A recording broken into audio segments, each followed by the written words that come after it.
Hey Raj, welcome to another episode of the Goodman Podcasts. How you doing?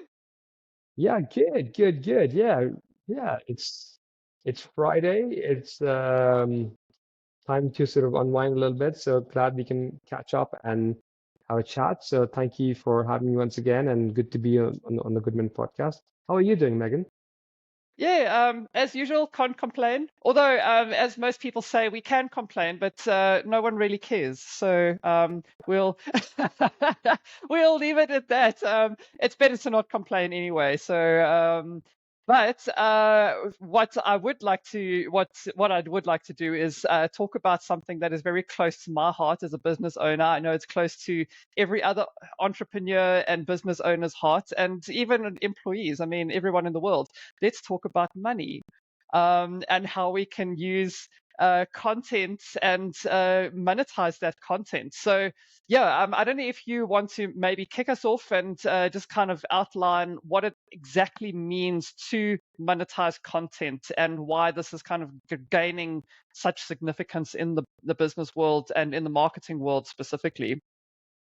Yeah, I mean, I think I'll start with something a little bit on a sort of lighter note, which is that in 2006, when I started to start doing business and start getting into it, um, we heard the first time as British founders and as Commonwealth founders, we don't use the word monetize that much. It's not something that you use quite a bit. But then as there were more companies from the States coming into the UK, the word monetize became really, really popular.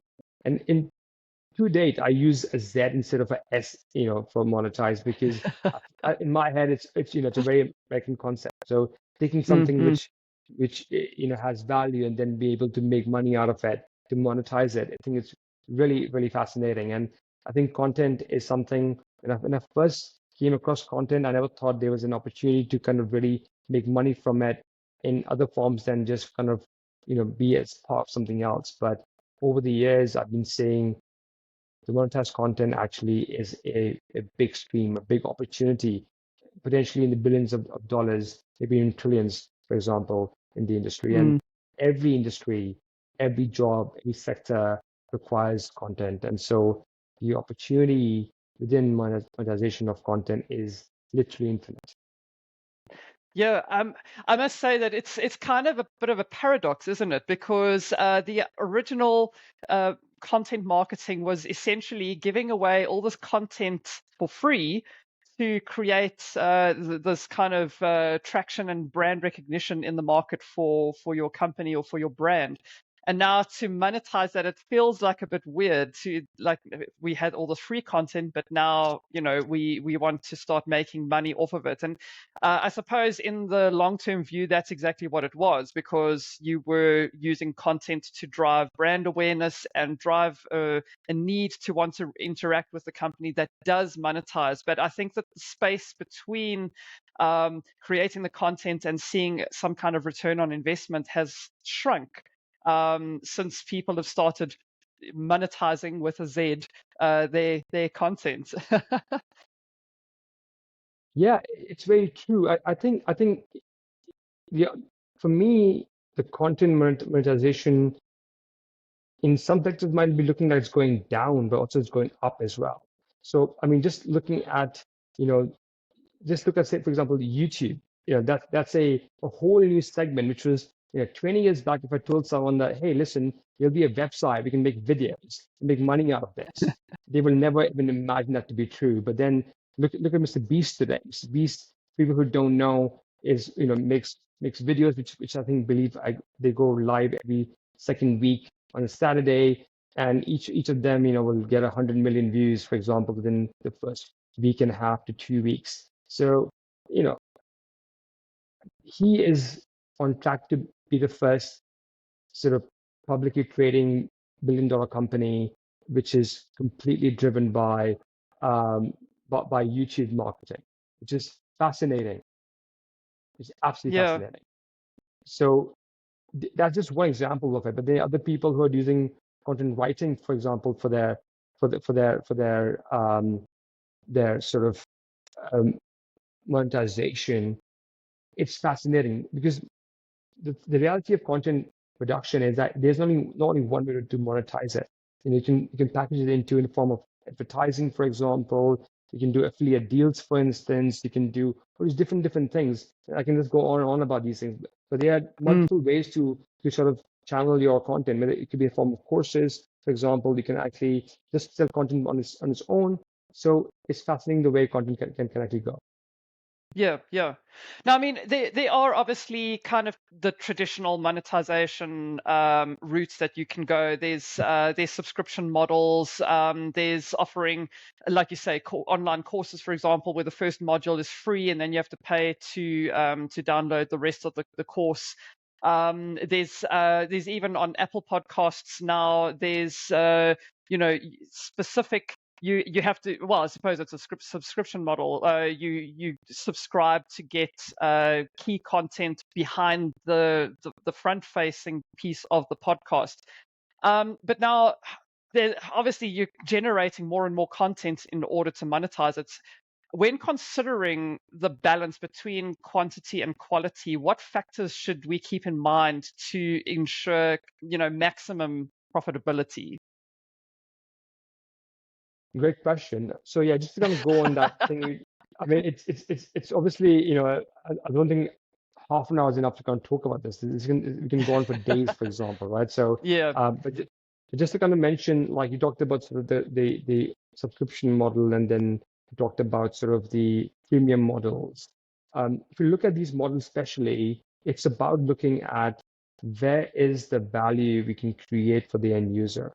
And I think for me, and if you look at just the way the trend the market is going today, especially with AI, there is, creating content volume is super easy. It is what AI can do really well. It's just create tons of content for you in seconds. You can do voice production, you can do video production, you can do image production, writing production, you can do all of that stuff, for example. But where is the market going today? If you look at Google's latest algorithm is around high value content. It's never been about quantity, but even now, and more so, it's now about quality. Quality Mm, is the premium, most important factor for ranking or to grow, uh, both in the form of like prospects, leads, sales, customers, all of that. It's really mm, important that it's quality. If you have quality content and then you produce more quantity of high quality content, there's value in that. But there is no value in producing low quality, high volume. And mm, and that for me is super important because today the attention span for people is just gone down so much that we all today about TikToks and all those 3 hour long videos, for example, on documentary channels. We all about sort of swiping right and left, up and down. That's what's become our lives. And for that, we need to make sure that whenever we create something, we add value straight away. If we don't add value, mm, why would someone be subscribed to your channel, or why would they pay you any money? Because there's tons of content out there which will add more value. So being consistent, creating high quality, high value content is super important. And this is what I learned from Mr. Beast, which obviously doesn't sit in my industry. We are more into B2B tech companies, and he's obviously more B2C. But his focus on creating high value content. In fact, what he does apparently is he make money in the millions from the previous videos and put most of it off and all of it in the next video. Shows mm. how much he cares about quality of the content, that he's happy to part with millions and millions of dollars. I believe that's another thing I heard him say, it cost him between 2 to 8 million to produce one video. I mean, Wow. that's a lot of cash. It's been Mm, put in because he believes that that's what's going to bring in more people. That's why he gets 100 million views, whereas others, struggle to even get 100 views per video. yes. Yeah. Now, if you look at the kind of balance between the free and the premium behind the paywall, how do you find the balance? And is there a way to actually leverage an AI tool, for example, or AI generated content to kind of up the game? Because you need high value content on the free side to grab that audience and drive the need for them to subscribe, but then behind the paywall, that content has got to be off the charts, because otherwise, what are they paying for? So, could you maybe dive into that and let me know specifically? This is a big problem for me specifically. Is how to use AI and generate that super amazing content behind the scenes, to make it worth the subscription. Yeah, so let's break it down to the different parts. First thing is about sort of try it, then you buy. I feel this has been part of the internet ecosystem from the time it began. It's always been about sort of try before you buy, and it doesn't mean that it will be low value when it's free. In my experience, consistently being high value is where the opportunity is. So that's the first part for me. That's I think is really important. Number two is that it really helps to try because there's a lot of options available and people often get like, well, this is the next best tool or next best subscription opportunity or next best. Well, and Amazon recognizes that, so that's why you get a free chapter for most books, for example, before you buy. And for most SaaS tools today, software as a service tool, you will find a free demo or a free month, for example, because that's the way it's possible to actually do. And also it's much cheaper than actually in real life. In real life, say, for example, you're buying a new phone, it's really hard to give you a phone for a month because you need to send the Mm. phone over and pick it back again. But with Yeah. software and subscription, is actually possible to do that. So that's Mm. why it's actually makes a lot of sense to do that online. Number two, about sort of can AI help? Yes, AI can help. I believe AI has a lot of potential within that, but AI cannot help you as a user or creator unless you are putting in putting the right input and then monitoring it. Let me explain that. Mm. So when you're getting the input, you need to have the right prompt for it. Prompting or prompt engineering is a field on its own. It is an AI, and it's actually very important to get the right answer out. So when you're prompting in, for example, you can think about typical content production output. So when you are doing prompt engineering at the next level, you actually give it examples of the format you want the output to be. That's one. You might need to give, for example, content style guides, for instance.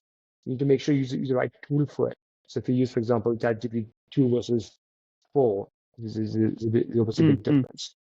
You need to provide the right inputs and research data in. If it can't, for example, you can't access the internet, for example, then you need to give the right inputs. So all these things actually still imply that the author or the user who's creating the content has a very important role to play within this. And then once you get the response from the AI, you do QA on it as well. And that's also super important. So bring the right editors, bring the right experts.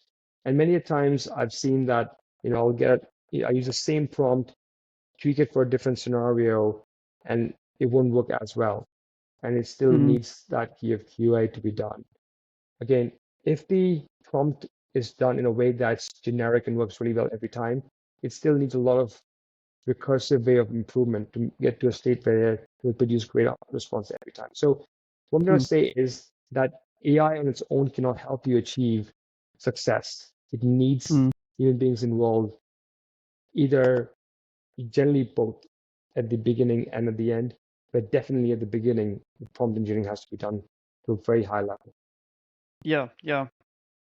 Now, once you've generated that content, obviously you need to test and measure. So let's have a quick kind of rundown on what you should be measuring, because you've got vanity metrics, for example, on social media, where a post goes viral and it gets 1 million likes, but it's generated absolutely zero return on investment. So you have to be pretty clear in terms of what your metrics are that you're measuring, and to see. And if you are monetizing that content, obviously your ROI is measured in actual monetary terms.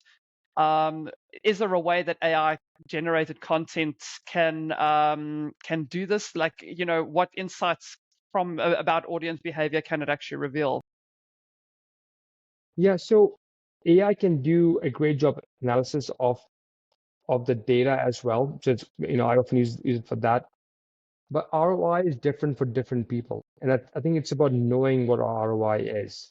So for instance, some things we do in our marketing is for brand building.